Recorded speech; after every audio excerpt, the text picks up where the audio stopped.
Sejam todos muito bem-vindos! Eu sou Carla Dantas e a partir de agora retomaremos a leitura do livro Eu, Meu Pavio Curto e Deus, de Lisa Bevere. Mas antes de começar a nossa leitura, considere ser um inscrito em nosso canal, assim você nos ajuda a crescer e a levar a literatura para mais pessoas. Obrigada e vamos ao livro!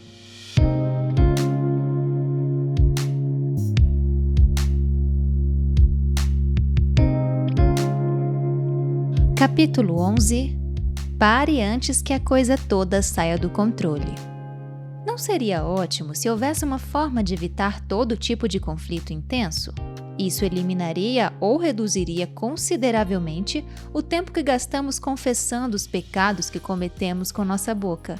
Se encontrarmos a fonte da contenda, poderemos evitar que ela se intensifique em nossa vida. Subcapítulo Conflito Interior. Tiago perguntou: de onde vêm as guerras e contendas que há entre vocês? Não vêm das paixões que guerreiam dentro de vocês? Tiago 4, versículo 1. Mais uma vez, parece haver aqui um problema interior, uma batalha entre desejos travada em nosso íntimo. Ele prossegue: vocês cobiçam coisas e não as têm, matam e invejam, mas não conseguem obter o que desejam.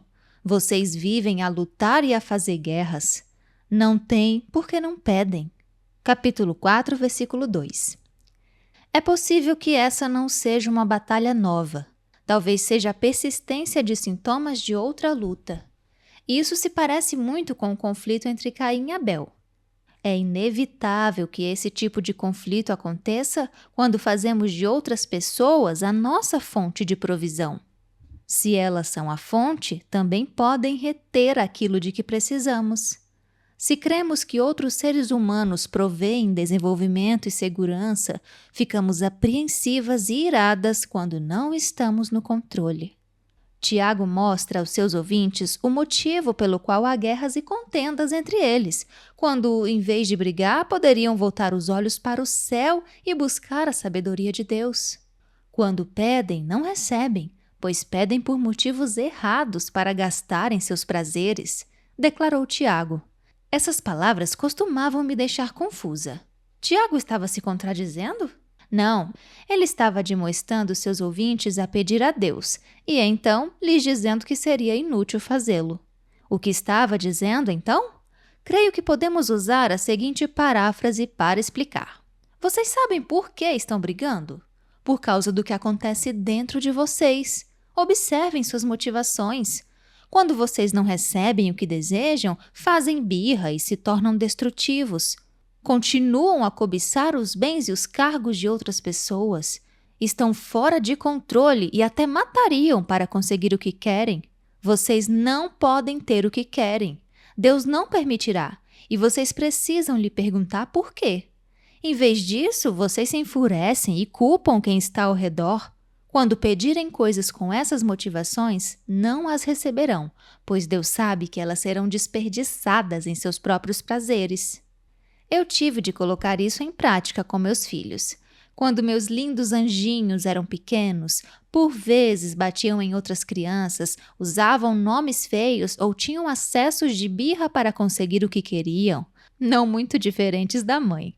No calor e na intensidade da batalha com uma criança de 2 anos, havia momentos em que parecia mais fácil, para todas as partes envolvidas, simplesmente lhe dar o que ela queria.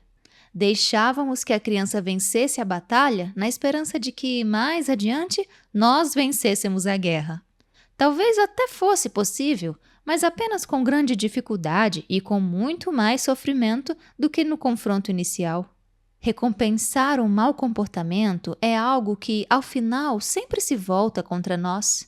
Em última análise, não estamos ajudando a criança, mas prestando um desserviço. Deus é nosso Pai Celestial e o mais sábio de todos os pais. Ele sabe quando uma coisa desejada colocará nosso caráter em risco. Preciso confessar que houve ocasiões em que tive acessos de birra para tentar conseguir o que eu queria. Resmunguei e me queixei. Deus, por que eles têm e eu não? E com isso, mostrei minha cobiça. Ou bati o pé e exigi isto ou aquilo. Em outras ocasiões foram questões interpessoais. Deus, o Senhor, sabe que eu estou certa e eles estão errados. Diga ou mostre a eles que eu estou com a razão.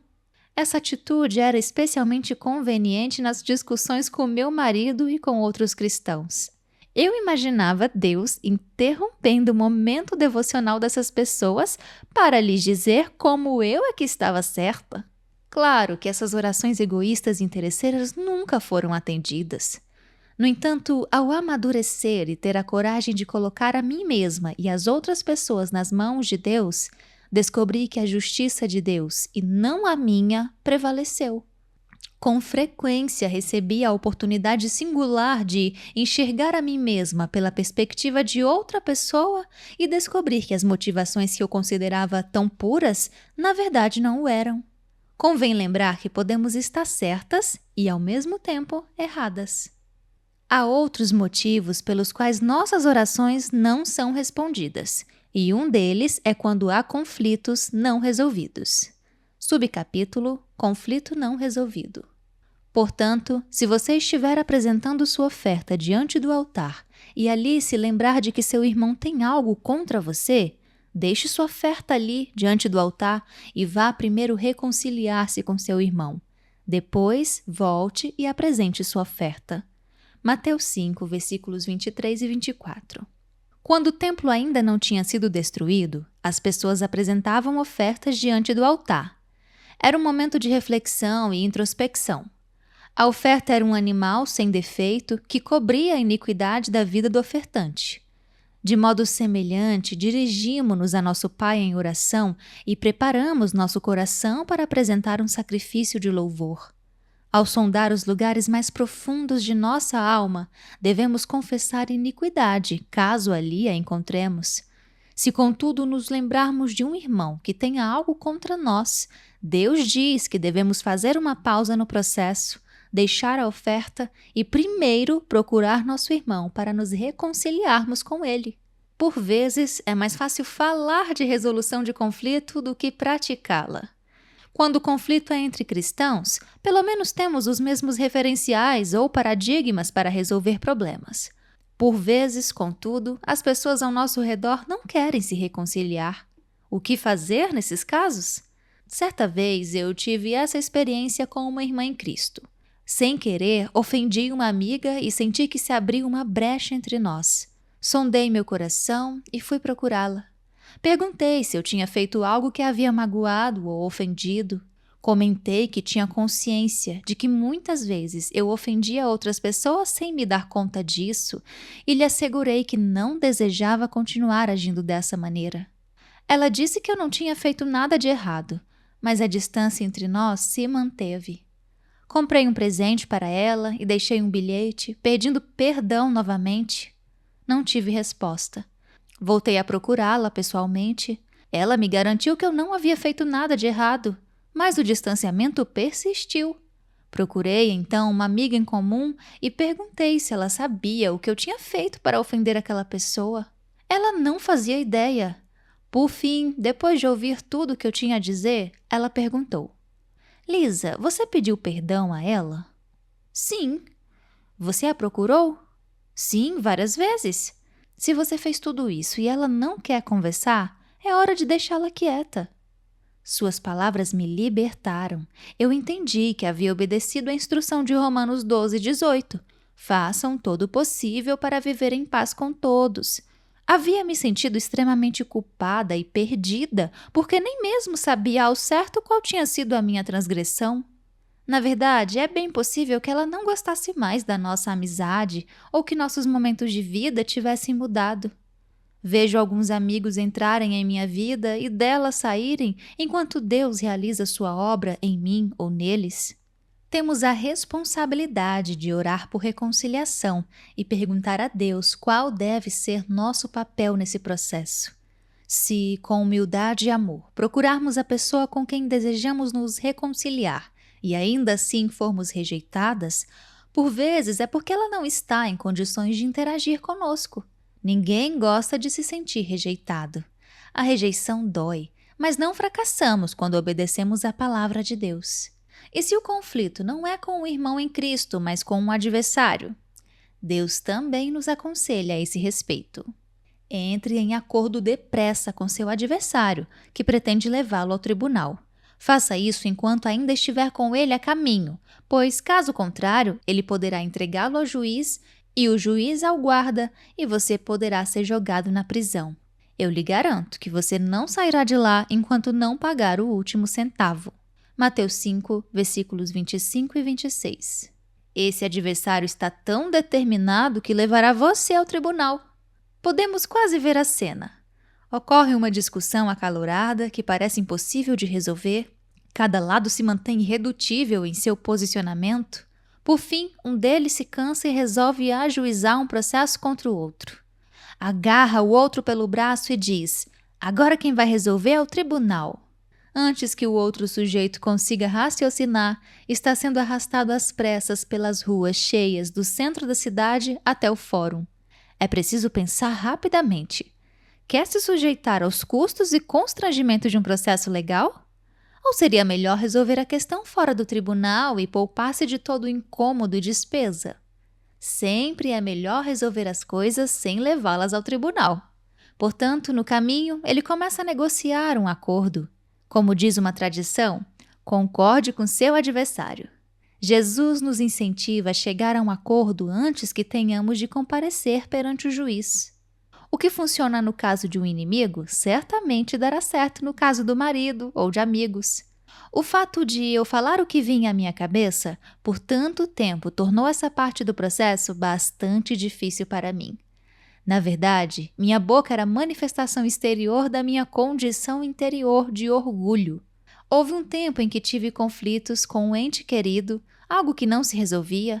Essa pessoa apresentava seu argumento e eu apresentava o meu. Era como uma partida de tênis sem esperança de desfecho. Então, pedimos a ajuda de um conselheiro cristão. Depois de um encontro, eu me senti emocionalmente esgotada e imaginei que nem mesmo o aconselhamento poderia nos ajudar. Havíamos apenas desenterrado o passado e magoado mais um ao outro. Quando John e eu, desalentados, estávamos voltando para casa, algo me ocorreu. Não importa quem esteja com a razão. Não vou mais me defender, nem defender meus posicionamentos. Creio que estou certa e estou tentando fazer com que essa pessoa concorde comigo. Isso não vai acontecer. Mas eu amo essa pessoa e, certa ou errada, eu prejudiquei nosso relacionamento. Portanto, farei o que for necessário para que haja reconciliação. Pela primeira vez em anos, fui dormir esperançosa de que Deus poderia realizar sua obra em nossa vida. No dia seguinte, quando voltamos a nos encontrar com o conselheiro, a primeira coisa que eu disse para a outra pessoa foi: só quero que você saiba que eu sinto muito por tudo. A princípio, não fez diferença para a outra pessoa, mas de imediato fez diferença para mim. Creio que o conselheiro se perguntou o que estava acontecendo comigo, levando em consideração a mudança radical em relação ao encontro anterior. A outra pessoa mencionou mais um incidente para que o avaliássemos. Sinto muito, disse eu. Não ofereci desculpas nem justificativas, apenas disse que sentia muito.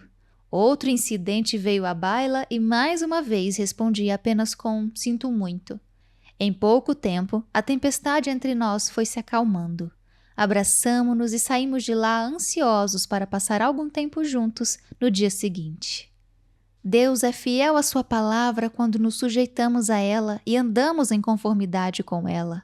Talvez a mudança não aconteça de imediato, mas certamente acontecerá. Mesmo que o coração de outra pessoa ainda esteja cheio de raiva em relação a nós, Deus nos guardará em perfeita paz. Muitas vezes essa é uma situação extremamente difícil para nós, em especial quando temos um histórico de problemas com ira. A última coisa que desejamos fazer é ser a primeira pessoa a se render. Queremos lutar até o final. Eu tinha a impressão equivocada de que estava vencendo quando conseguia ter a última palavra, mesmo que de soslaio. Eu pensava que quem vencia era aquele que acertava mais golpes. Mas eu estava errada. Jamais vencemos quando não temos o controle de nossa boca, o que, aliás, é algo fundamental. Subcapítulo: O poder da língua. Todos tropeçamos de muitas maneiras. Se alguém não tropeça no falar, tal homem é perfeito, sendo também capaz de dominar todo o seu corpo. Tiago 3, versículo 2. É nesse ponto que nossa capacidade de verbalizar nossos pensamentos apresenta desvantagem. Aquilo que eu digo é, sem sombra de dúvida, um desafio constante para mim. Estou muito longe de ser uma mulher perfeita, que exerce firme domínio sobre o corpo. Felizmente, porém, pela graça de Deus, eu fiz um grande progresso. Em vez de pular esses versículos, como eu costumava fazer, uso-os como halteres para me exercitar. Em seguida, Tiago ilustra de modo bastante detalhado a importância de dominar a própria língua. Quando colocamos freios na boca dos cavalos para que eles nos obedeçam, podemos controlar o animal todo. Tomem também como exemplo os navios. Embora sejam tão grandes e impelidos por fortes ventos, são dirigidos por um leme muito pequeno, conforme a vontade do piloto. Semelhantemente, a língua é um pequeno órgão do corpo, mas se vangloria de grandes coisas. Vejam como um grande bosque é incendiado por uma simples fagulha. Tiago 3, versículos do 3 ao 5. Tiago apresenta algumas imagens vívidas. Primeiro, temos o cavalo, que é bem maior e mais forte do que o homem, mas pode ser conduzido ou detido pelo freio em sua boca. Pensei em mais de uma ocasião que essa seria uma excelente invenção para os seres humanos também. Em seguida, temos um enorme navio que corta os mares, mas é dirigido por um pequeno leme controlado pelo piloto. Temos também a língua, que, embora seja comparativamente pequena, dirige o curso de nossa vida. É como uma pequena fagulha, capaz de destruir um grande bosque. Assim também a língua é um fogo, é um mundo de iniquidade. Colocada entre os membros do nosso corpo, contamina a pessoa por inteiro, incendeia todo o curso de sua vida, sendo ela mesma incendiada pelo inferno. Tiago 3, versículo 6. Tiago relacionou a língua diretamente ao fogo e disse que ela é um mundo de iniquidade entre os membros do corpo. Tem o potencial de nos contaminar por inteiro e de nos fazer trilhar o caminho da destruição. Também tem o poder de nos remover do reino das trevas e nos transportar para o reino da luz.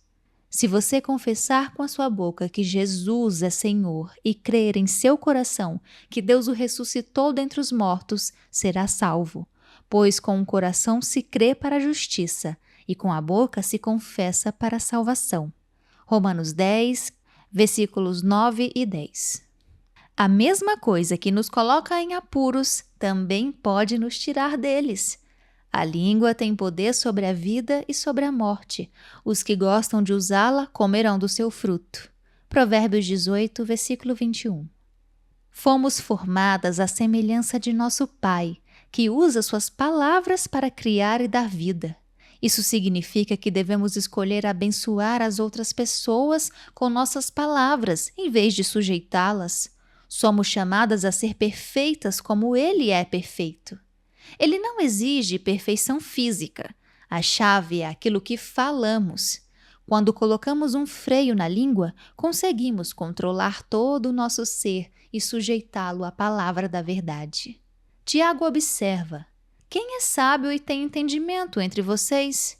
Que o demonstre por seu bom procedimento, mediante obras praticadas com a humildade que provém da sabedoria. Tiago 3, 13. É preciso termos humildade para permanecer caladas quando nosso maior desejo é nos defender. É preciso termos humildade para retribuir com bondade um ato traiçoeiro. Nossa vida seguirá nossa boca.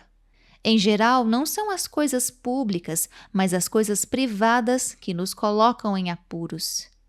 Na verdade, porém, não existem segredos.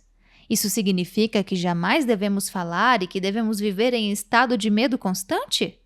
Não, nós recebemos a seguinte instrução: falem e ajam como quem vai ser julgado pela lei da liberdade, porque será exercido juízo sem misericórdia sobre quem não foi misericordioso. A misericórdia triunfa sobre o juízo. Tiago 12, versículos 12 e 13. Temos aqui mais uma vez o princípio da medida. A medida que usarmos para outras pessoas será usada em relação a nós. Essa é a ordem da lei que dá liberdade. Quem executa julgamento sem misericórdia, colhe julgamento sem misericórdia. Embora a maioria de nós não faça parte do sistema judiciário, todos os dias participamos dele em maior ou menor grau. Ele aparece em nossas ações e palavras. Tiago advertiu: contudo, se vocês abrigam no coração inveja amarga e ambição egoísta, não se gloriem disso, nem neguem a verdade. Tiago 3,14. Quando essas coisas estão escondidas em nosso coração, é difícil falar e agir com bondade. Elas sempre turvam nossas ações e influenciam nossas conversas.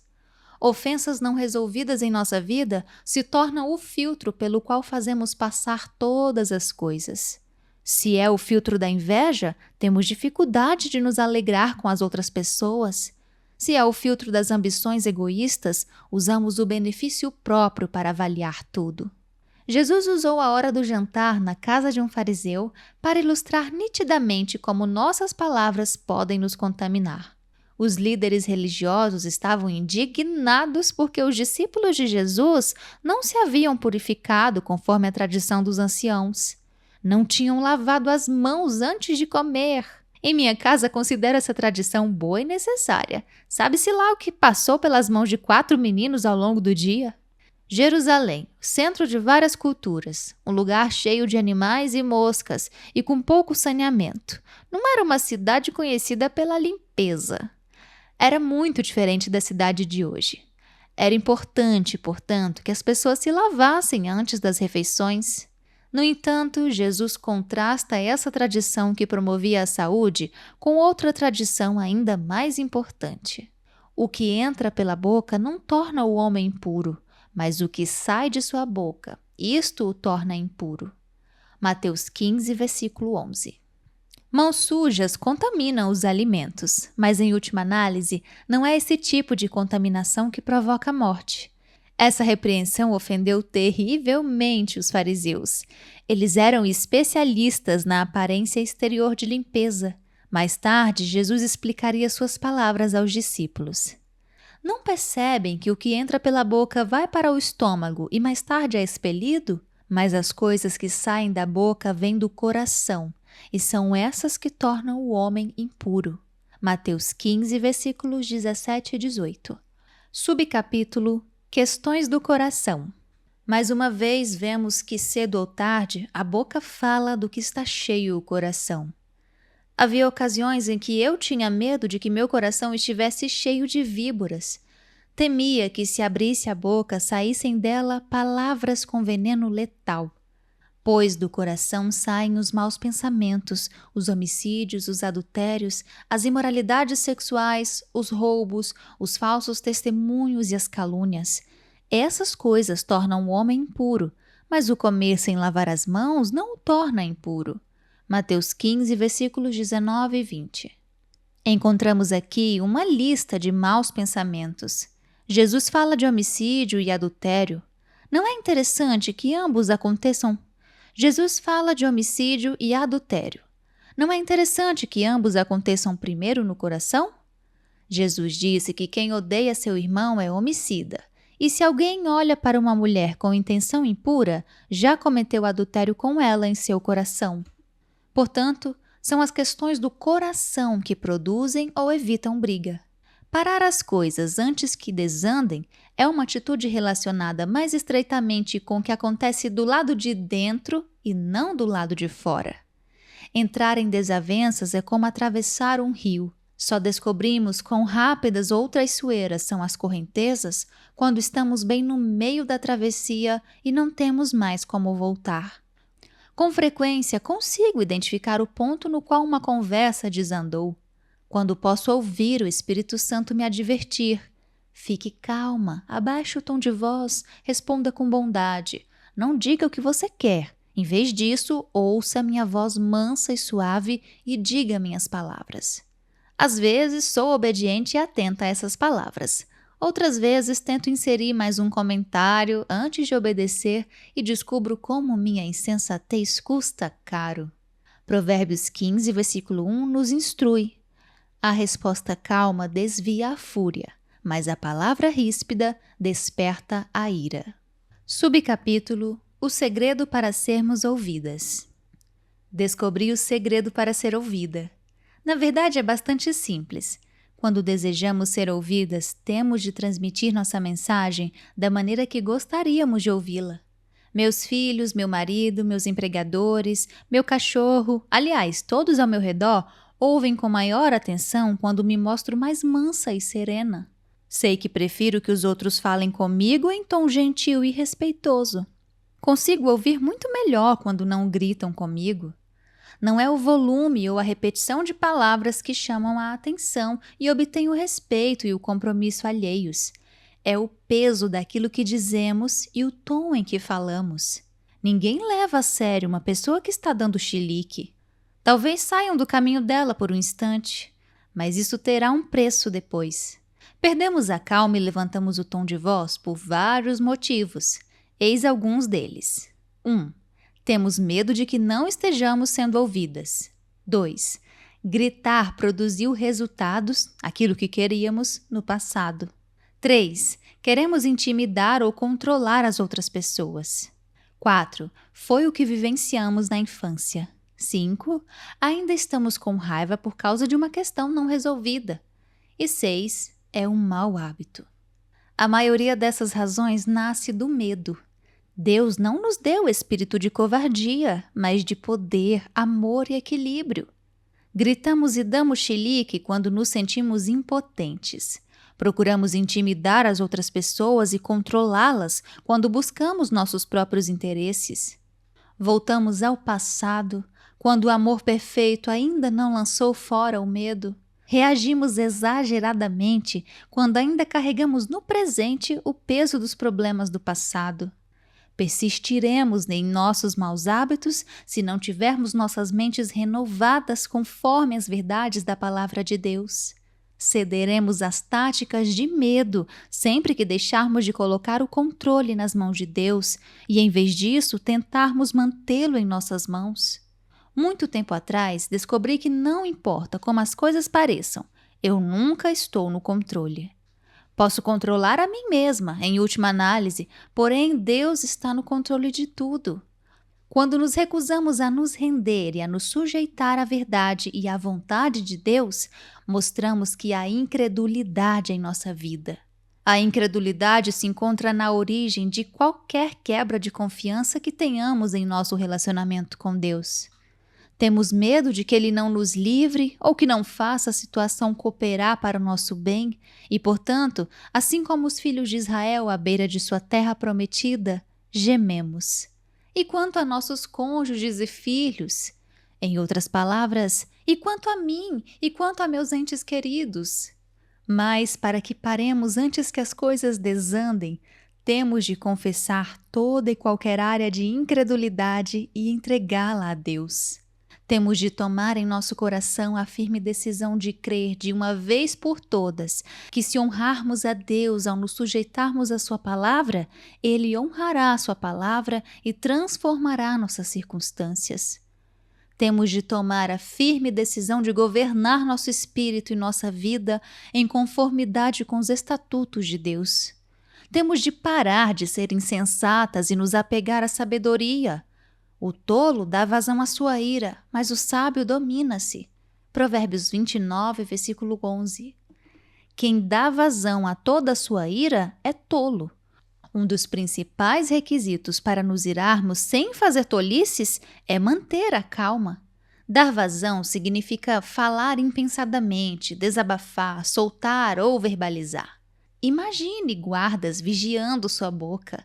Eles estão ali para garantir que algumas palavras nunca passem por seus lábios. A pessoa sábia tem os mesmos sentimentos e as mesmas palavras que clamam insistentemente para ser expressas, mas ela se guarda, ela está no controle e não fora de controle. Quando são muitas as palavras, o pecado está presente, mas quem controla a língua é sensato. A língua dos justos é prata escolhida, mas o coração dos ímpios quase não tem valor. Provérbios 10, versículos 19 e 20. Quando damos vazão à ira, geralmente usamos uma porção de palavras negativas. A mulher sábia pode falar, deseja falar, mas exerce domínio sobre suas palavras. Quando a pessoa justa fala, usa palavras cuidadosamente escolhidas, palavras que têm valor e não palavras inconsequentes e prejudiciais. Observe, mais uma vez, o paralelo traçado entre língua e coração. Língua descontrolada é igual a coração perverso. Língua controlada é igual a coração sábio. Há mais um passo que temos de dar. Subcapítulo: Escolha ignorar ofensas. A sabedoria do homem lhe dá paciência. Sua glória é ignorar as ofensas. Provérbios 19, versículo 11. Vemos aqui também que a pessoa tardia para se irar é tardia para falar e, portanto, tardia para pecar. O escritor de Provérbios diz que nossa glória se encontra em ignorar transgressões ou ofensas. Agir dessa forma dá à pessoa cristã honra, louvor, eminência e distinção. Quando adotamos essa conduta, seguimos o exemplo de Cristo. Para isso vocês foram chamados, pois também Cristo sofreu no lugar de vocês, deixando-lhes exemplo para que sigam os seus passos. Ele não cometeu pecado algum, e nenhum engano foi encontrado em sua boca. Quando insultado, não revidava. Quando sofria, não fazia ameaças, mas entregava-se àquele que julga com justiça. 1 Pedro 2, versículos 21 ao 23. Só será possível ignorar ofensas, insultos e ameaças se estivermos firmemente comprometidas com nosso Pai, o justo juiz. Muitas vezes, quando nossos filhos têm alguma divergência, recorrem a nosso senso de imparcialidade. Um deles diz: ele não está fazendo as tarefas domésticas dele. Ou ele passou tempo demais no computador. Evidentemente, seu desejo é que, primeiro, sua causa seja ouvida e, de preferência, que seu desejo seja atendido. E, em segundo lugar, que a justiça seja feita. John e eu costumamos intervir e arbitrar da melhor maneira possível, mas muitas vezes nossos filhos não consideram justas nossas decisões. Quando isso acontece, existe o perigo de eles próprios tomarem as providências. Não estou falando de resolução de conflito, algo que incentivamos. Estou falando de vingança por supostas ofensas. Por que você bateu no seu irmão? Porque ele... Você conhece bem a lista de razões. Quando dizemos que eles devem apresentar o problema a nós, em vez de bater no irmão, não é raro ouvirmos: mas da última vez vocês não fizeram nada. Traduzindo: não gostei da forma de vocês lidarem com a situação da última vez e, portanto, não vou me arriscar dessa vez. Eu mesmo vou resolvê-la. John e eu somos os primeiros a reconhecer que cometemos erros como pais, mas, felizmente, Deus não erra. Ele é o justo e perfeito juiz. Seu veredito e sua sentença talvez não venham no tempo e da forma que gostaríamos, mas seus caminhos são perfeitos, enquanto os nossos são falhos. Quando ignoramos uma ofensa, somos como crianças confiantes que dizem: Pai, eu sei que posso confiar no Senhor. Esse problema é grande e aflitivo demais para mim. Não vou revidar. Em vez disso, coloco a situação aos teus pés e perdoo. Agir desse modo é sinal de nobreza. É imitar e seguir o Filho de Deus em nossa vida terrena. Jesus disse a seus discípulos: se seu irmão pecar contra você 7 vezes no dia e 7 vezes voltar a você e disser: estou arrependido, perdoe-lhe. Lucas 17, versículo 4. Haverá ofensas que cada um de nós terá de ignorar, ou seja, relevar e enxergar para além delas ou acima delas. Ignorar uma ofensa é oferecer graça e misericórdia quando preferíamos aplicar julgamento. Recapitulando, eis algumas opções úteis para você parar antes que as coisas desandem. 1. Examinar o próprio coração à luz da palavra de Deus. 2. Resolver conflitos pendentes. 3. Solucionar a questão ao concordar com o adversário. 4. Controlar a própria língua. 5. Ser misericordiosa. 6. Ser honesta. 7. Responder calmamente. 8. Dirigir-se a outras pessoas como gostaria que elas falassem com você. 9. Escolher as palavras com sabedoria. E 10. Ignorar ofensas e entregá-las a Deus. No capítulo seguinte, vamos tratar das consequências físicas da ira doentia. Nunca é demais valorizar a importância de resolver conflitos de maneira saudável. Oremos. Pai Celestial, dirijo-me ao Senhor em nome de Jesus. Sei que é possível evitar alguns conflitos. Escolho caminhar na luz de sua verdade e como filha do Altíssimo. Crie em mim um coração puro, a fim de que eu possa ouvir a sua voz e não pecar contra o Senhor. Sempre que possível, desejo viver em paz com todos. Guardarei sua palavra em meu coração para não pecar contra o Senhor. Espírito Santo, ajude-me a escolher minhas palavras de forma que honrem a Deus. Ajude-me a ignorar algumas ofensas. Sei que por vezes serão coisas pequenas, insignificantes, mas em outras ocasiões terei de abrir mão de coisas extremamente aflitivas. Pai, escolho confiar no Senhor. Perdoe quaisquer áreas de nosso relacionamento em que a incredulidade me tenha afastado do Senhor. Renuncio a todo domínio exercido pelo medo e escolho andar em poder, amor e equilíbrio. Avive essas verdades em meu espírito até que se tornem tão habituais quanto a raiva era em outros tempos. Agradeço porque o Senhor é o autor e consumador de minha fé.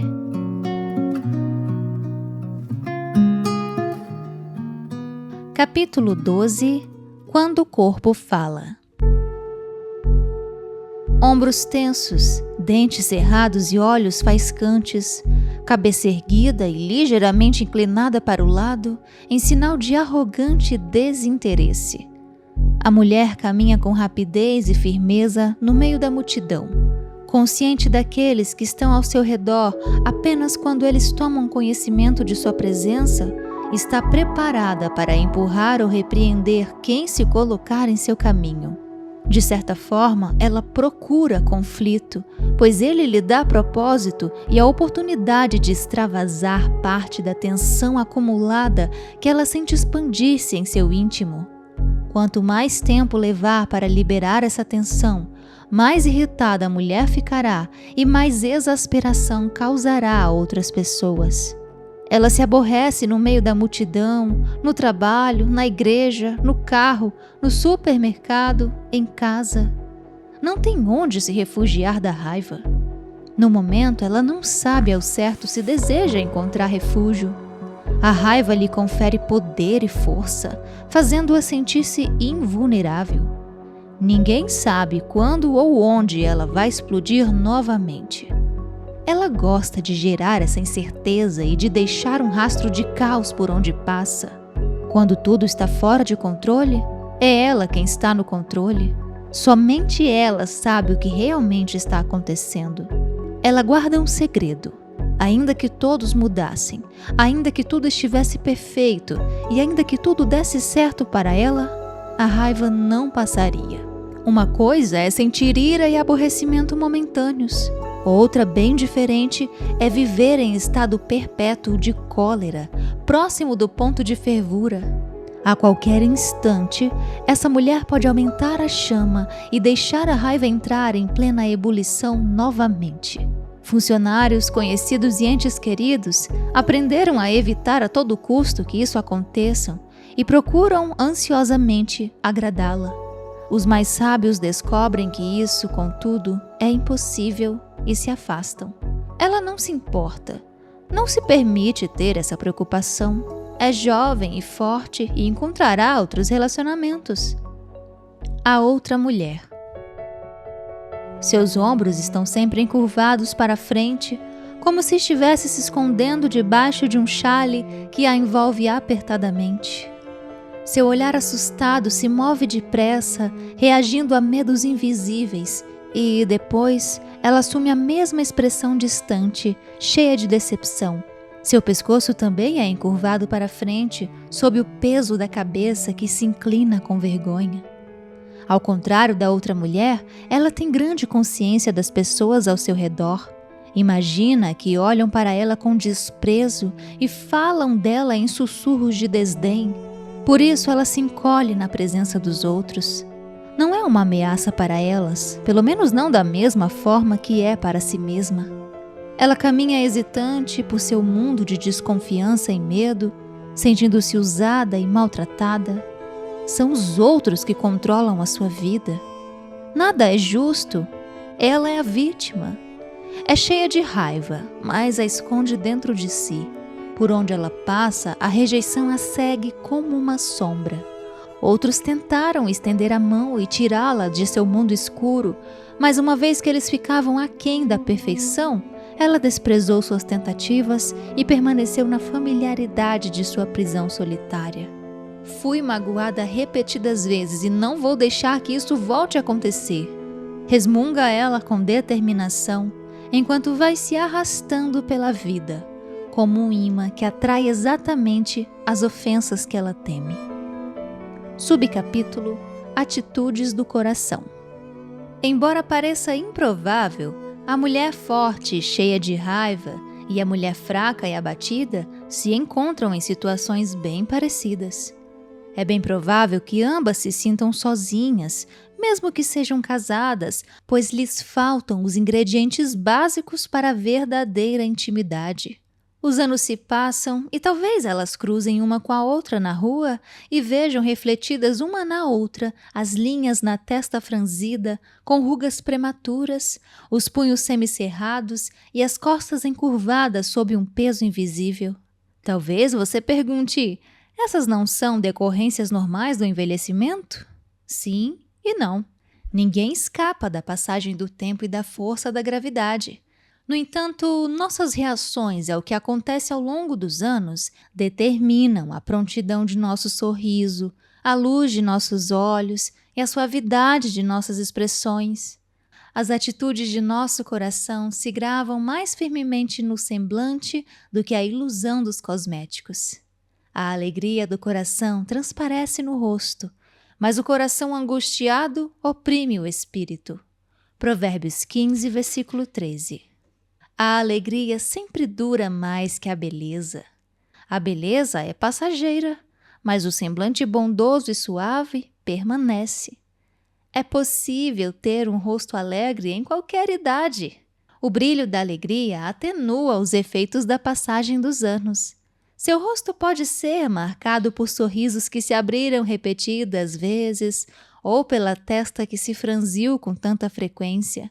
Você pode escolher a expressão inconsciente de seu rosto em repouso, aquela a qual ele volta quando ninguém está olhando.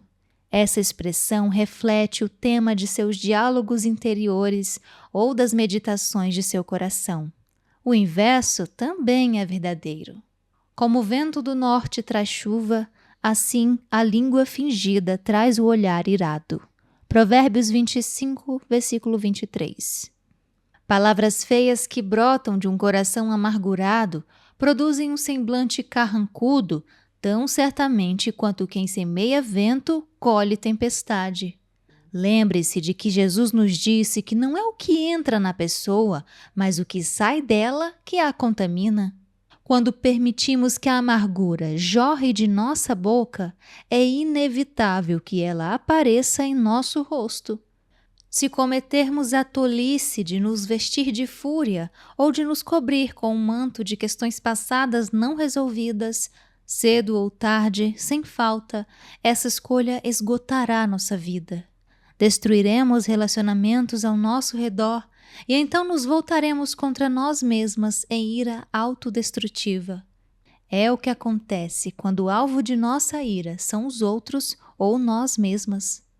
A ira pecaminosa ou a raiva nos faz empurrar para longe aqueles de quem precisamos e a quem desejamos ter por perto.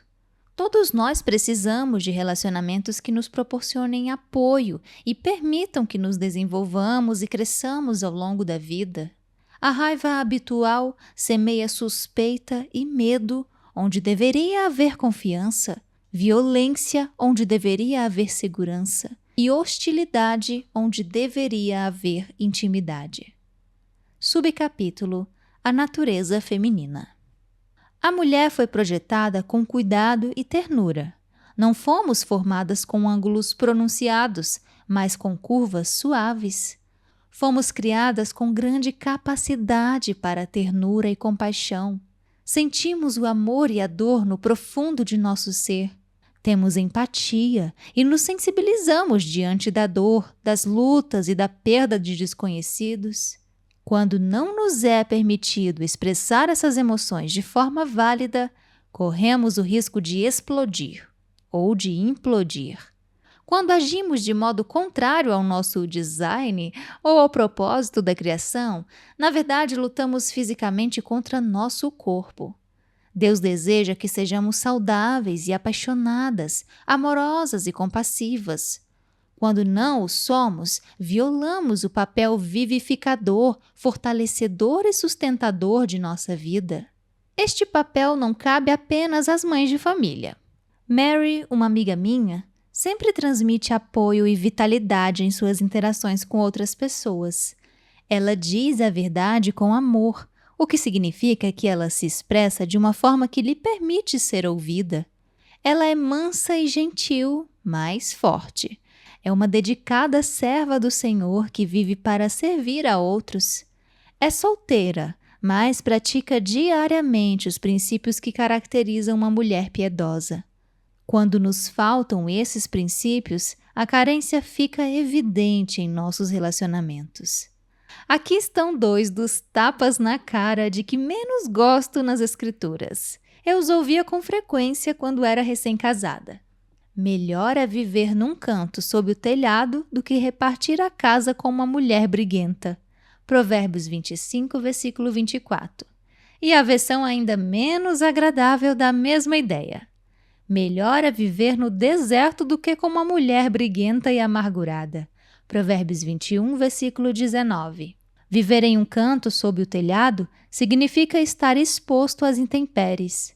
O telhado oferece abrigo da chuva, da neve, do vento ou do sol escaldante. Salomão estava dizendo que era melhor viver nessas condições do que compartilhar o conforto e o abrigo de uma casa com uma esposa briguenta. Há mais perigo e dano debaixo desse telhado do que em cima dele.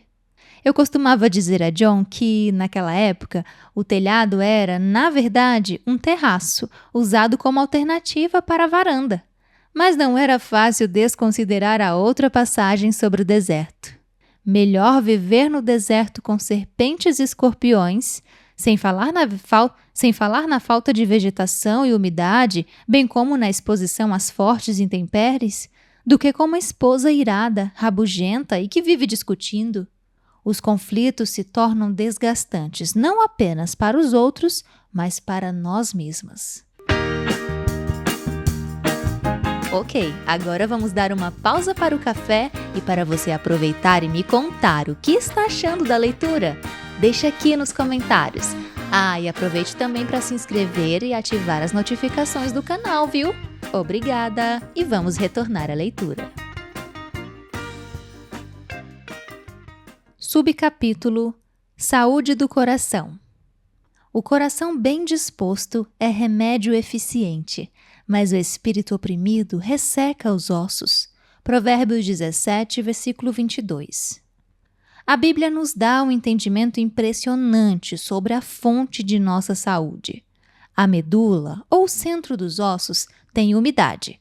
É ali que o sistema imunológico e as células sanguíneas são fortalecidos. Nossa vida está no sangue, e o sangue é fortalecido na medula óssea. Quando os ossos secam, a fonte de nossa vida é comprometida. Essa ideia é reiterada em Provérbios 14, versículos 29 e 30. O homem paciente dá prova de grande entendimento, mas o precipitado revela insensatez. O coração em paz dá vida ao corpo, mas a inveja apodrece os ossos. A Bíblia contrasta a paciência com a precipitação e a paz com a inveja. A paciência dá entendimento, enquanto a precipitação evidencia toda a insensatez da pessoa. O coração em paz dá vigor ao corpo, enquanto a inveja e a maldade apodrecem até os ossos. Não é impressionante que algumas formas de câncer possam ser tratadas com um transplante de medula? A saúde de nossa medula é fundamental. Não há nada, porém, mais escondido. A medula fica envolta em tecido ósseo duro, cercado de músculos, órgãos e quilômetros de vasos sanguíneos. Se há um probleminha na medula, muitas vezes só é possível detectá-lo com testes sofisticados. Os ossos dão sustentação ao nosso corpo. São a estrutura de apoio sem a qual não temos como ficar de pé. A Bíblia confirma que há uma relação efetiva e permanente entre coração e saúde. Não estou dizendo que todos os enfermos têm um problema subjacente de coração. Por certo, muitos ficam doentes ou morrem ainda jovens na inocência da infância. Vivemos em um mundo caído, permeado pela maldição de doenças e fraquezas. Estou dizendo que a amargura, o rancor, a ira não resolvida e outras questões do coração afetam diretamente nosso sistema imunológico. No livro Faça da Ira Sua Aliada, Neil Clark Warren relatou que o ressentimento, e próximo dele, em segundo lugar, a frustração, está associado com mais frequência a males que causam desconforto. Warren relacionou exemplos desses males comuns provocados pela ira não resolvida: enxaquecas, problemas de estômago, resfriados, colite e hipertensão. Outros estudos incluíram doenças como alguns tipos de artrite, vários problemas respiratórios, problemas de pele, pescoço, coluna e até câncer. Sei que fatores genéticos e outras questões externas, como estilo de vida e dieta, precisam ser levados em consideração, mas a Bíblia declarou, muitos séculos atrás, aquilo que estamos descobrindo hoje. Provérbios 3, dos versículos 5 ao 8, traz rica sabedoria a respeito de como devemos viver. Confie no Senhor de todo o seu coração e não se apoie em seu próprio entendimento. Reconheça o Senhor em todos os seus caminhos e Ele endireitará as suas veredas. Não seja sábio aos seus próprios olhos. Tema ao Senhor e evite o mal. Isso lhe dará saúde ao corpo e vigor aos ossos. Essa passagem traz uma promessa. Se vivermos de acordo com o plano de Deus, Ele dará saúde ao corpo e vigor aos ossos. Também aqui Deus trata do cerne da questão. Ele não apenas proporciona saúde ao corpo, mas também provê um futuro saudável ao dar vigor aos ossos. Transtornos alimentares podem ser resultados de ira não resolvida. A pessoa foi profundamente violada e deseja recolher-se e desaparecer. Muitas vezes ainda não encontrou uma forma válida e saudável de expressar sua ira e, portanto, recorre à autopunição. Como se pode imaginar, essa reação à rejeição se transforma em grande tormento. Lutamos contra o inimigo invisível, cuja voz parece inescapável. Sei disso por experiência própria. Eu vivi essa mentira. Se você luta com esse problema, meu livro Você Não É o que Você Pesa pode ser de grande ajuda. Se você é mais jovem, talvez não tenha visto os efeitos da ira descontrolada. Se é mais velha, é provável que saiba do que estou falando. Uma vez que a ira ataca a base de nosso sistema imunológico, é importante darmos ouvido às advertências. Eis uma passagem bíblica que traz uma imagem vívida. Como a cidade com seus muros derrubados, assim é quem não sabe dominar-se. Provérbios 25, versículo 28. Outra versão diz: como uma cidade destruída e sem muros, assim é o homem que não pode conter-se. Subcapítulo Muros intransponíveis. Nos tempos bíblicos, era comum construir muros ao redor de cidades para protegê-las. Os muros eram um obstáculo que mantinha do lado de fora animais selvagens e inimigos. Não estamos acostumados a esse conceito, mas as cidades antigas eram cercadas por muralhas intransponíveis que serviam de advertência para quem estivesse do lado de fora.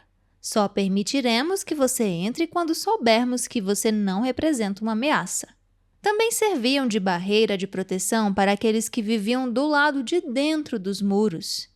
As portas da cidade eram fechadas todas as noites e abertas novamente pela manhã. Os habitantes aprendiam a confiar nos muros e nos guardas junto às portas que os protegiam de invasores e vandalismo. Em tempos de quarentena, os muros também isolavam os doentes dos outros habitantes. Serviam até como barreira contra o vento, a chuva e as tempestades do deserto. Nesse contexto, imagine uma cidade sem muros, que foi conquistada e saqueada. Inimigos e invasores entram e saem quando bem entendem. Durante o dia, a cidade está à mercê de ladrões, bandidos e exércitos inimigos. Não há onde esconder qualquer coisa de valor. À noite, chacais e outros animais selvagens vasculham as ruínas na escuridão e enchem os habitantes de medo. Infecções e doenças se esgueiram pelas sombras. Quem gostaria de viver em um lugar desprotegido, onde não há abrigo algum? Quando não governamos nosso espírito, habitamos um lugar sombrio como esse. Nosso coração deixa de ser um refúgio de segurança e paz, tornando-se então uma espécie de cidade invadida e saqueada. Enquanto fugimos de um invasor, somos atacadas por outro. Preocupamo-nos continuamente com nossa segurança, mas ela é uma realidade impossível. Tudo o que havia de real valor foi levado embora, e aqueles que protegiam a cidade foram reduzidos a uma guarda simbólica. O inimigo circula livremente, sem nenhum respeito quanto aos parâmetros interiores e exteriores de nossa vida. A frustração se torna nosso pão diário e a tristeza e o arrependimento nossa poção. Depois de anos defendendo essa cidade indefensável, muitos de nós vão se esconder em um canto escuro das ruínas. E se, mesmo depois de perceber que morte e vida se encontram no poder da língua, ainda comemos frutos amargos? Saímos da terra do Egito cheios de raiva, amaldiçoando em vez de abençoar, e em vez de encontrar a terra prometida, descobrimos que nosso casamento e outros relacionamentos estão em um deserto de ruínas. Todas as fortalezas nas quais havíamos depositado nossa esperança foram destruídas. Até mesmo o templo de nosso corpo físico está sofrendo a devastação de anos de raiva irrefreada e palavras de ódio. O que nos resta? Como a cidade arruinada poderá ser reconstruída? Depois do arrependimento, vem a reconstrução. Você se arrependeu. Agora é hora de iniciar o processo de cura. Subcapítulo Cura. De acordo com Provérbios 15, versículo 4, o falar amável é árvore da vida, mas o falar enganoso esmaga o espírito. No lugar da língua enganosa, use palavras que curam. Comece a pronunciar palavras vivificadoras a respeito de suas circunstâncias. Aprenda a palavra de Deus e a devida aplicação a seu casamento, seu trabalho, seus filhos e suas amizades. Comece a abençoar essas áreas de sua vida e recuse-se a amaldiçoá-las. Deixe que a palavra de Deus transforme sua alma e você colherá fisicamente os benefícios. O apóstolo João escreveu ao seu amigo Gaio: Amado, oro para que você tenha boa saúde e tudo lhe ocorra bem, assim como vai bem a sua alma. 3 João, capítulo 1, versículo 2. O bem-estar de sua alma afeta a sua saúde. Não é possível separar as duas coisas. Elas estão intimamente entrelaçadas. Embora as palavras não possam causar dano físico imediato, a Bíblia as compara a uma arma letal. Há palavras que ferem como espada, mas a língua dos sábios traz a cura. Provérbios 12, versículo 18. Posso quase imaginar um adversário enfurecido, atacando e investindo violentamente contra outro. Palavras cheias de cólera e pronunciadas aos brados são acompanhadas de golpes penetrantes e dolorosos. Um deles traspassa o ombro, outro o estômago, outro ainda o antebraço. Primeiro a vítima fica atordoada, depois horrorizada e, por fim, prostrada ao chão. Faz um balanço dos ferimentos e vê o sangue manchar toda a parte superior de seu corpo. Sente-se atordoada e fraca e fecha os olhos por um instante. É envolta em uma espessa neblina escura. Então, ela ouve outra voz. É mansa e gentil. No lugar da escuridão, uma névoa morna e dourada se espalha ao seu redor. As palavras de cura neutralizam as palavras pronunciadas para ferir. Ela sente um suave calor acalmar a dor fria e ardente. Cada palavra agradável tem efeito restaurador. A pessoa antes prostrada desperta, como que de um sonho, e descobre-se restaurada. As feridas causadas pelas palavras foram curadas. As palavras agradáveis são como um favo de mel. São doces para a alma e trazem cura para os ossos. Há caminho que parece reto ao homem, mas no final conduz à morte. Provérbios 16, versículos 24 e 25. Muitas vezes pode parecer correto expressar abertamente nossas queixas, permitindo assim que as emoções ocupem o centro do palco e sejam plenamente extravasadas. Imaginamos que, ao articular essas palavras, estamos nos libertando e informando outros. Na verdade, porém, estamos ferindo as outras pessoas e a nós mesmas. E sem que pudéssemos nos dar conta, nossos pés saíram do caminho da vida e se desviaram para as veredas da morte. Não há como evitar a ligação entre raiva doentia e qualidade da saúde física. É fundamental deixar que Deus nos remova de qualquer emaranhado ou de qualquer armadilha na qual estejamos presas como resultado de acessos de raiva ou de palavras ofensivas do passado. Não importa quem as pronunciou, não importa se foram atiradas por outros como mísseis contra nós. Temos de levar em conta ainda a força das insidiosas palavras autodestrutivas que com frequência usamos contra nós mesmas. Alguns exemplos são: ninguém se importa comigo, no fim das contas serei traída e ficarei sozinha, sou gorda e feia, por que alguém se interessaria por mim? Essas palavras nos ferem e reforçam imagens e reações negativas em nossa vida. Constroem uma fortaleza de dor, dentro da qual cada um de nossos pensamentos é processado. Oremos. Pai Celestial, dirijo-me ao Senhor em nome de Jesus. Sei que por vezes minhas palavras foram impensadas e prejudiciais, não apenas para outras pessoas, mas também para mim mesma. Senhor, que minha língua se torne instrumento de cura. Que minhas palavras sejam agradáveis como um favo de mel e que tragam cura e restauração para a alma. Dê-me cura profunda, até meus ossos, e saúde e forças no cerne da minha estrutura e de meu sangue. Que qualquer podridão seja substituída por vigor. Que qualquer amargura seja removida de mim. Use-me para ser instrumento de cura na vida de outras pessoas. Permita que eu abençoe aqueles que foram amaldiçoados. Ensine-me a abençoar aqueles que me amaldiçoam. Enquanto guardo minha boca, peço que o Senhor reconstrua os muros de proteção ao redor de minha vida. Eu me alimentarei de sua bondade, pois quando as tuas palavras foram encontradas, eu as comi. Elas são a minha alegria e o meu júbilo, pois pertenço a ti, Senhor Deus dos exércitos. Jeremias 15, versículo 16.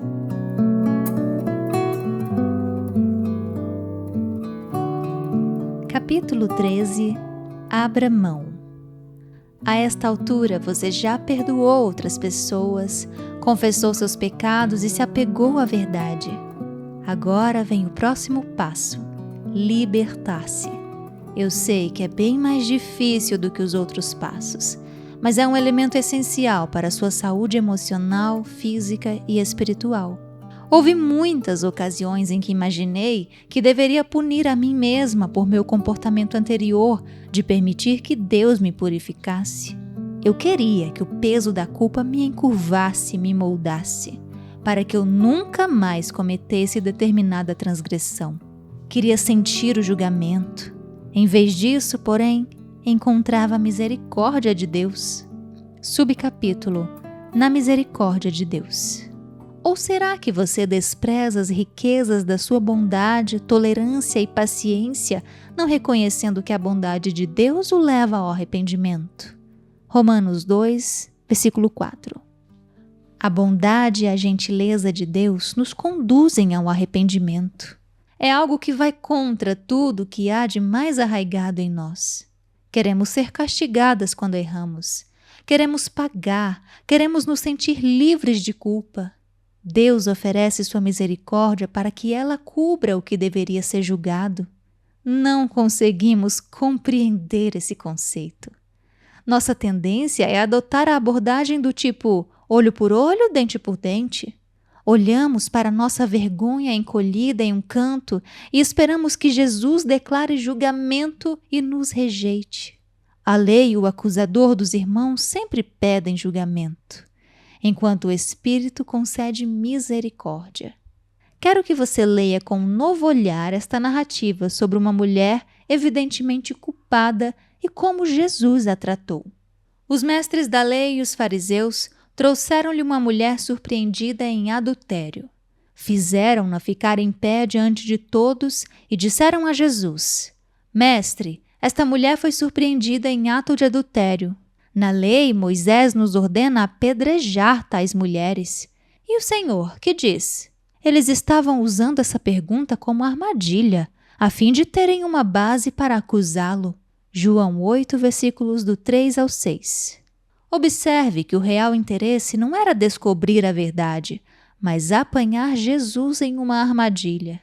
Creio que essa é sempre a motivação da natureza carnal, bem como o objetivo do acusador dos irmãos. Ele está mais interessado em depreciar a obra e a eficácia de Cristo do que em nos desvalorizar. Os líderes religiosos não tinham nenhuma preocupação autêntica com a salvação dessa mulher. Quero lhe dizer que as vozes de acusação que você ouve não têm real interesse em você, sua família ou sua qualidade de vida. Elas querem apenas anular a obra de Cristo em sua vida e colocar você debaixo do julgamento da lei. Observe que, a princípio, Jesus nem sequer respondeu aos líderes religiosos. Ele desviou o olhar para não ver a condenação e o ódio nos olhos deles. Mas Jesus inclinou-se e começou a escrever no chão com o dedo. Visto que continuavam a interrogá-lo, ele se levantou e lhes disse: Se algum de vocês estiver sem pecado, seja o primeiro a atirar pedra nela. Inclinou-se novamente e continuou escrevendo no chão. João 8, versículos do 6 ao 8. Não sabemos ao certo o que ele escreveu no chão.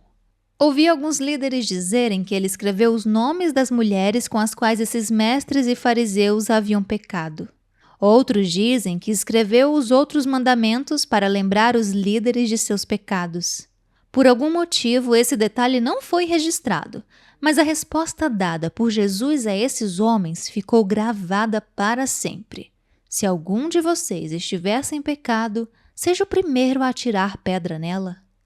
É evidente que eles se sentiram cheios de justiça própria ao arrastar a mulher pecadora pelas ruas e apresentá-la a Jesus para que fosse julgada. Agora a situação toda mudou.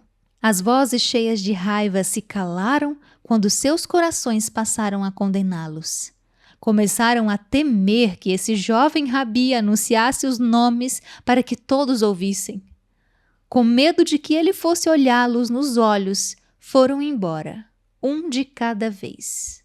Os que o ouviram foram saindo, um de cada vez, Começando com os mais velhos, Jesus ficou só com a mulher em pé diante dele. João 8, versículo 9. Observe que os mais velhos saíram primeiro. Sei que sou muito mais misericordiosa hoje do que quando era mais jovem. Com frequência, as pessoas mais velhas aprenderam a não julgar os outros com tanta severidade ou rapidez.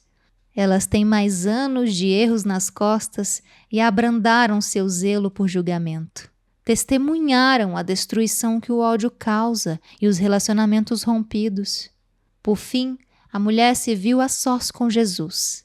Seus acusadores se foram, mas ela ficou. Então Jesus pôs-se de pé e perguntou-lhe: Mulher, onde estão eles? Ninguém a condenou? Ninguém, Senhor, disse ela. Declarou Jesus: Eu também não a condeno. Agora vá e abandone sua vida de pecado. João 8, versículos 10 e 11.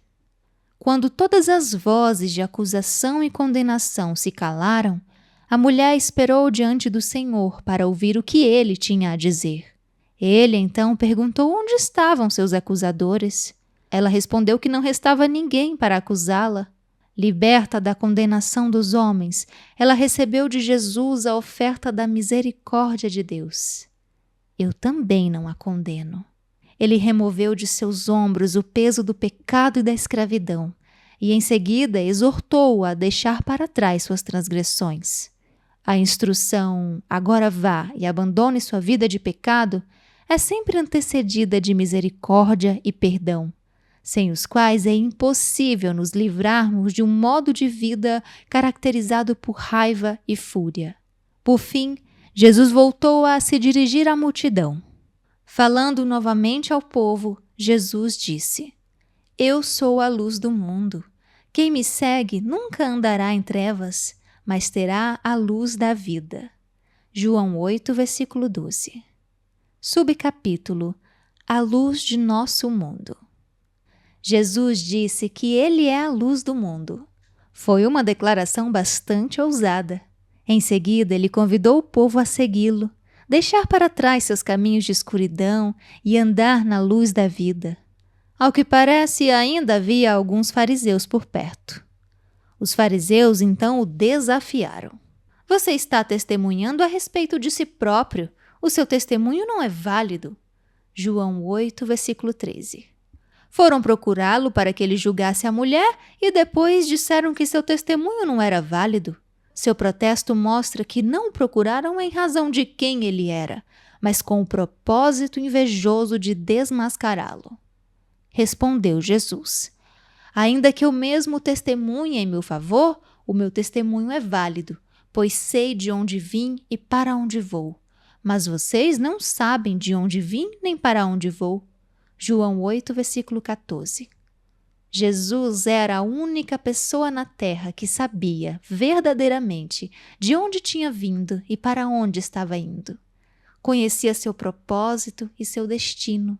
Sabia que era filho de seu pai. Os fariseus que se haviam reunido ali imaginavam que fossem filhos de Abraão e descendentes de Moisés, mas na verdade eram motivados por seu pai, o diabo. Não conheciam o padrão do céu, mas apenas o padrão dos homens. Vocês julgam por padrões humanos. Eu não julgo ninguém. Mesmo que eu julgue, as minhas decisões são verdadeiras, porque não estou sozinho. Eu estou com o Pai que me enviou. João 8, versículos 15 e 16. Jesus lhes conta um segredo. O julgamento não cabe a ele, mas ao Pai. Ele não havia acusado nem julgado. Ao perdoar a mulher, ele a livrara de julgamento. A misericórdia havia colocado a mulher em liberdade. Debaixo da lei de Moisés, ela deveria ter sido morta, mas Jesus sabia que em breve ele morreria como sacrifício pelos pecados dela. Ainda hoje, Jesus não condena. Ele olha para nós e declara: vá e abandone sua vida de pecado.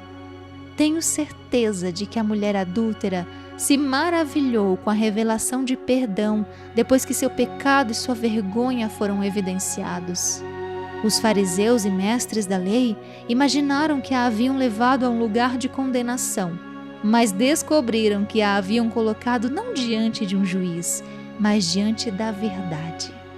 E conhecerão a verdade, e a verdade os libertará.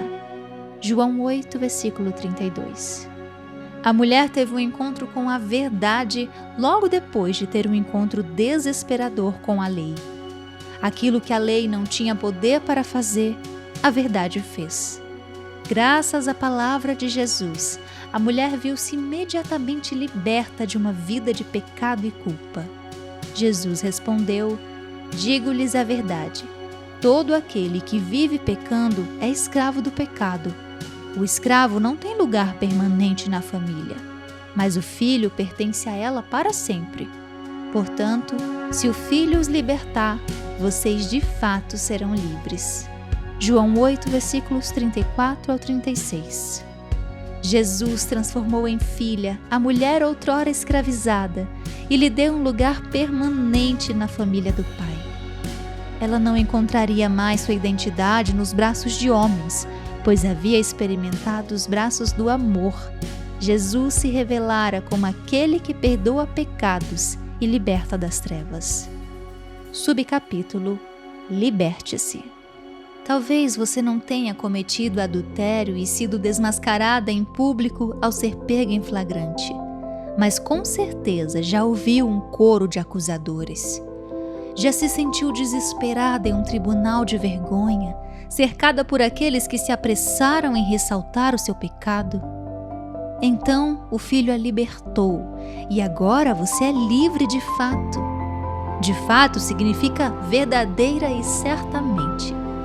Você confessou sua transgressão e agora precisa sair do lugar de culpa, vergonha e acusação, deixá-lo para trás, abandonar a vida de pecado. Precisa deixar o tribunal humano com toda a sua condenação e caminhar na luz de Deus. Na maioria das vezes, sua batalha não será contra acusadores de carne e osso. Ela será travada em sua mente e sua própria voz lançará acusações. Mas se Deus diz que você não está condenada e que foi liberta, você deve andar nessa verdade. Jamais nos sentiremos justas, pois em nós não há justiça que resista ao Deus Santo.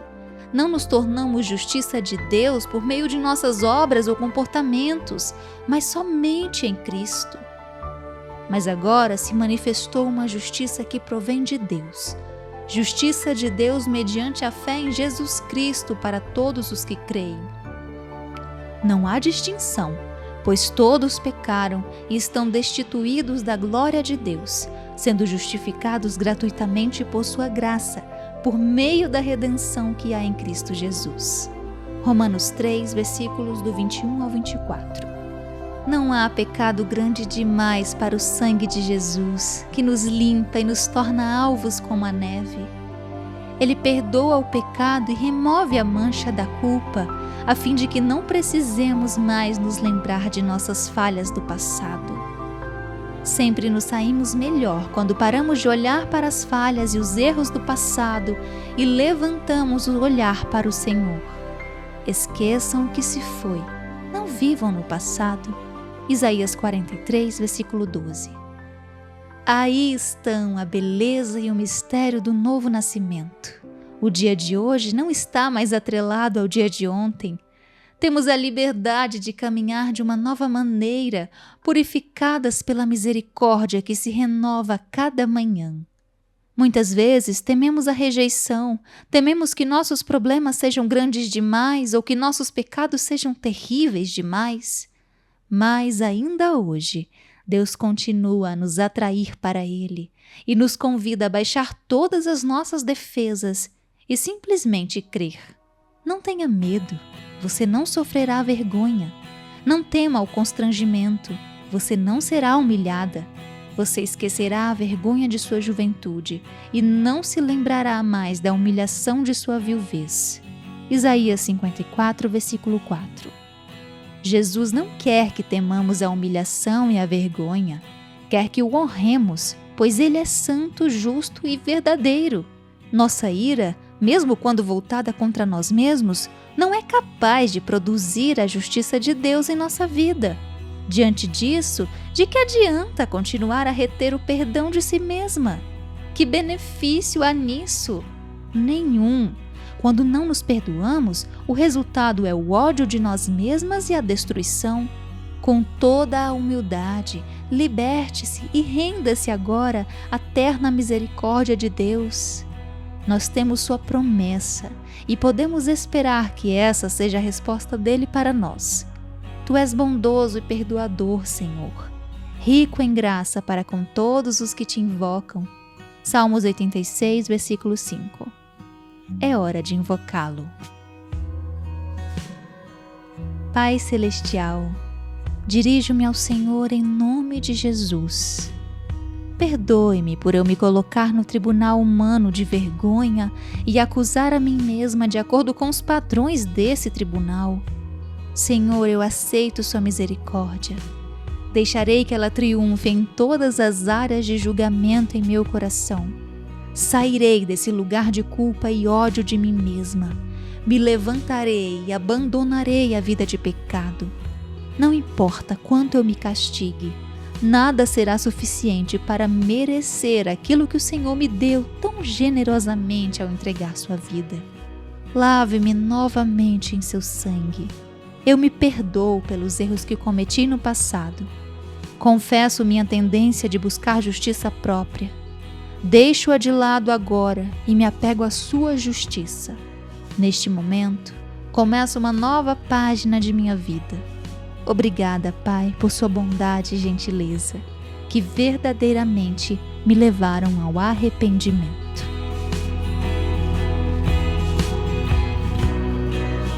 Capítulo 14.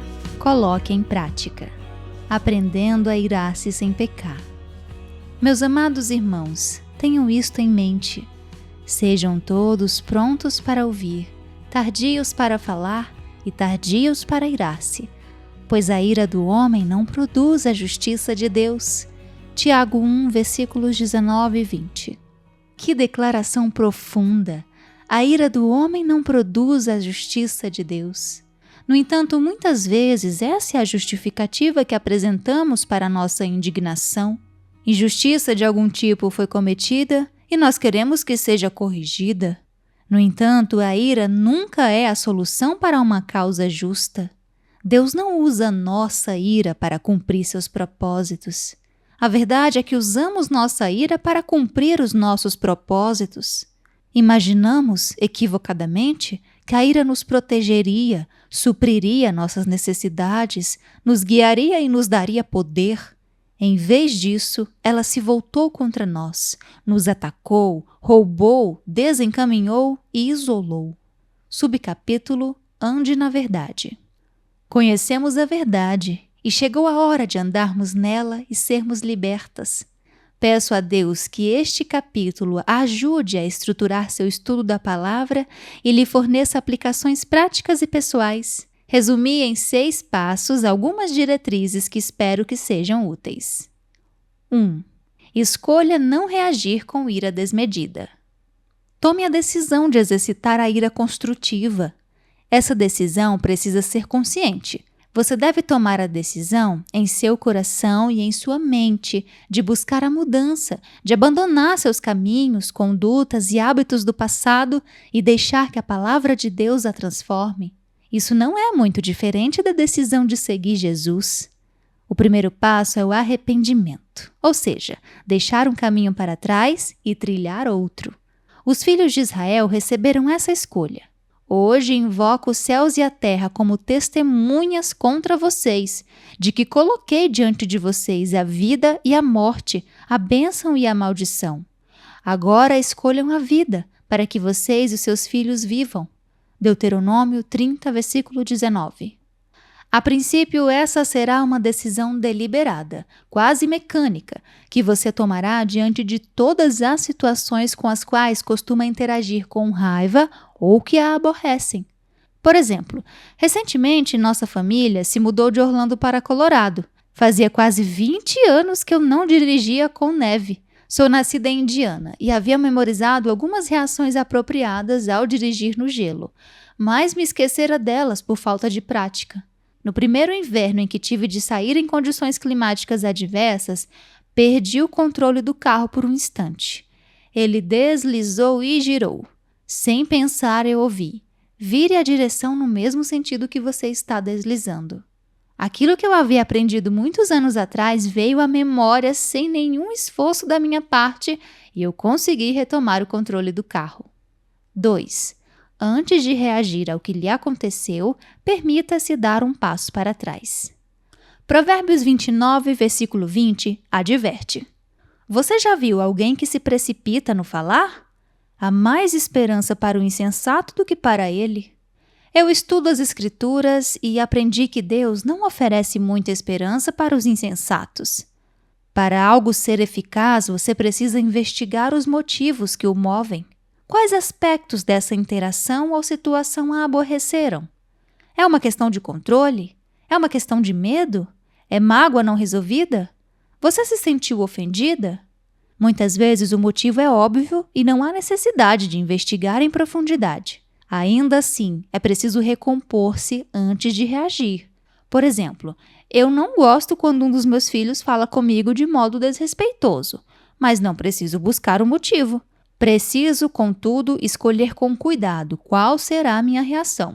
Se eu reagir com raiva e desrespeito, não serei um exemplo de piedade para eles. Apenas os levarei a se sentir justificados em dar respostas atravessadas. Tenho de reagir de uma forma que os ajude a perceber que seu comportamento não é aceitável. Eles precisam entender por que não é aceitável e resolver essa questão. Muitas vezes o comportamento nasce de maus hábitos. Se, contudo, minha reação tiver elementos mais profundos, preciso desacelerar e examiná-la com mais atenção. 3. Assuma a responsabilidade. Lembre-se de que responsabilidade é uma coisa boa. Não é algo a ser evitado, mas sim aceito. Responsabilidade nos dá poder, habilidade e capacidade de responder da forma devida. Quando culpamos outras pessoas por nossas reações, reduzimos-nos à condição de escravas de seus caprichos ou de suas ações. Seja responsável e reconheça suas ações positivas e negativas. Em 1 Pedro 5, 6, lemos a seguinte exortação: portanto, humilhem-se debaixo da poderosa mão de Deus, para que Ele os exalte no tempo devido. A humildade é parte essencial de assumir a responsabilidade. Responsabilidade e confissão andam juntas. Como já vimos, confessar significa reconhecer algo, declarar humildemente a própria culpa e resistir à tentação perpétua de jogar a culpa nas outras pessoas. A humildade trata de nosso papel na situação sem se preocupar com a reação alheia. Também é uma rendição a Deus. Dizemos: Deus, confio no Senhor. Sei que se eu me humilhar, o Senhor me elevará acima dessa situação e me colocará em melhores condições. 4. Aprenda com seus erros. Na verdade, esse é um desdobramento natural da responsabilidade. Quando assumimos a responsabilidade, temos condições de usar nossos erros para crescer. Provérbios 24:16 nos dá ânimo. Pois, ainda que o justo caia 7 vezes, tornará a erguer-se, mas os ímpios são arrastados pela calamidade. Os perversos escolhem não se levantar, permanecem em seu estado decaído. Seus erros não lhes provêem instrução, ao contrário, são sua derrocada. Em vez de aprenderem com seus erros, são enredados e vencidos por eles. O mesmo não acontece com os justos. Eles se humilham e ganham força em suas quedas. 5. Perdoe a si mesma e perdoe as outras pessoas. Perdoe aqueles que a magoaram. Em Lucas 17:4, Jesus disse: se seu irmão pecar contra você 7 vezes no dia e 7 vezes voltar a você e disser: estou arrependido, perdoe-lhe. O perdão deve ser oferecido àqueles que se arrependem, mesmo que cometam a mesma ofensa 7 vezes por dia. Não temos condições de julgá-los por terem repetido a transgressão. Acaso não fizemos a mesma coisa tantas vezes? Somos perdoadas assim como perdoamos. Quando não libertamos os outros por meio do perdão, temos dificuldade de perdoar a nós mesmas.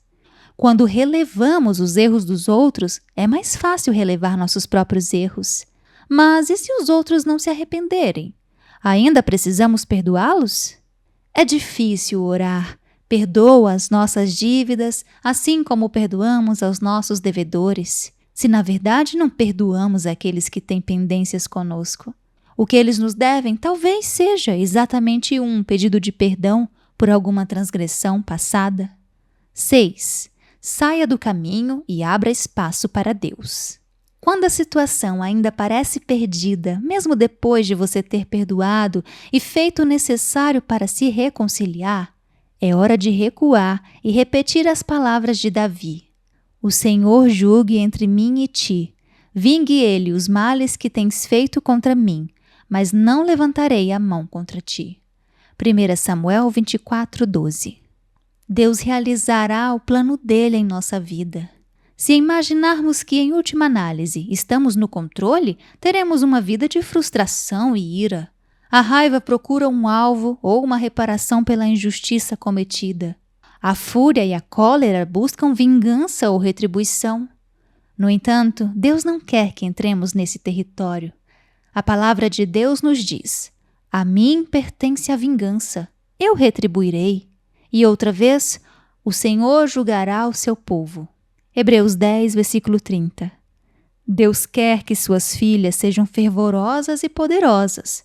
Se nossa ira não for construtiva, se a voltarmos contra nós ou contra as outras pessoas ao redor, perderemos o fervor e ficaremos deprimidas ou oprimidas. Não encontraremos liberdade na rebelião, mas nos caminhos de Deus e em sua sabedoria. Encontraremos liberdade quando operarmos conforme suas instruções vivificadoras. Então, poderemos viver sem remorso, sem medo e sem arrastar as correntes de nosso passado. Subcapítulo: Guia para um novo começo.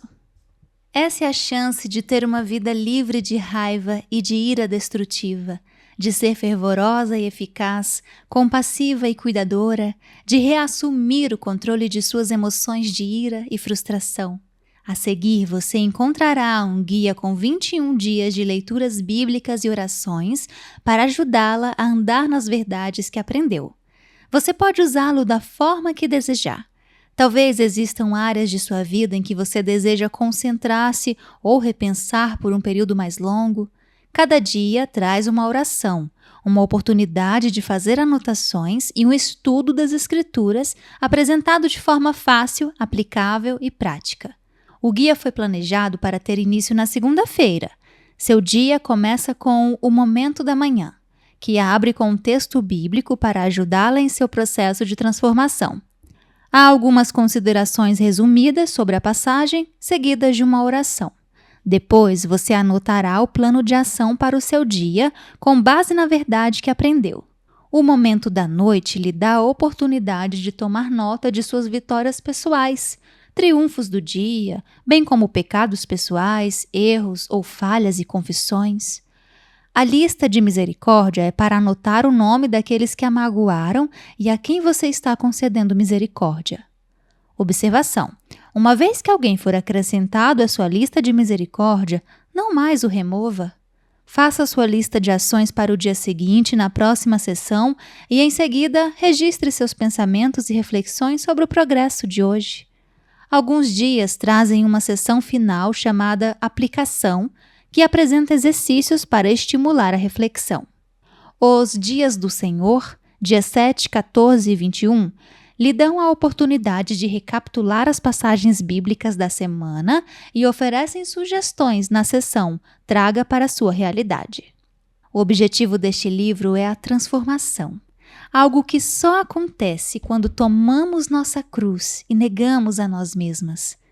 Não estou lhe prometendo uma vida perfeita no fim dessas 3 semanas, mas se você realmente ler e aplicar a palavra de Deus, não será mais a mesma pessoa. Seu coração voltará a ser sensível às coisas do Pai. Como acontece com qualquer coisa no reino, não se trata de quanto você lê a Bíblia, mas de quanto a pratica. A palavra se concretiza em sua vida e, portanto, produz fruto. Não pule etapas. Não se trata de uma competição ou de uma conquista. Trata-se de um processo. Abordamos algumas das passagens bíblicas em capítulos anteriores, mas vale a pena recapitulá-las. Oremos e comecemos essa jornada. Abro um parêntese aqui para informar a vocês, leitores, que essa parte do livro em que a autora disponibiliza esse guia com 21 dias estará disponível no PDF do mesmo livro que eu vou deixar disponível aqui no final da última parte da nossa leitura.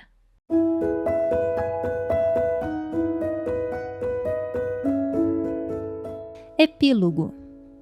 A esta altura, se você leu todo o texto com uma atitude receptiva e passou pelas 3 semanas de renovação da mente, você não é a mesma pessoa que começou a ler este livro. Quando somos expostas à palavra de Deus em um estudo tão concentrado, as mudanças são inevitáveis. Evidentemente, elas começam em nosso interior e aos poucos vão se manifestando exteriormente. Sei que essas interações com a verdade causam desconforto. Muitas vezes, grandes mudanças provocam grande dor. Minhas interações com a verdade foram dolorosas, mas não foi uma dor sem propósito. Encontrei ânimo no fato de que Deus ensina e disciplina seus filhos com todo cuidado. Vocês se esqueceram da palavra de ânimo que Ele lhes dirige como a filhos. Meu filho, não despreze a disciplina do Senhor, nem se magoe com a sua repreensão, pois o Senhor disciplina a quem ama e castiga todo aquele a quem aceita como filho. Suportem as dificuldades, recebendo-as como disciplina. Deus os trata como filhos. Pois qual filho que não é disciplinado por seu pai? Hebreus 12, versículos do 5 ao 7. Você deu alguns passos destemidos e corajosos. Ousou encarar uma região de escuridão em sua vida.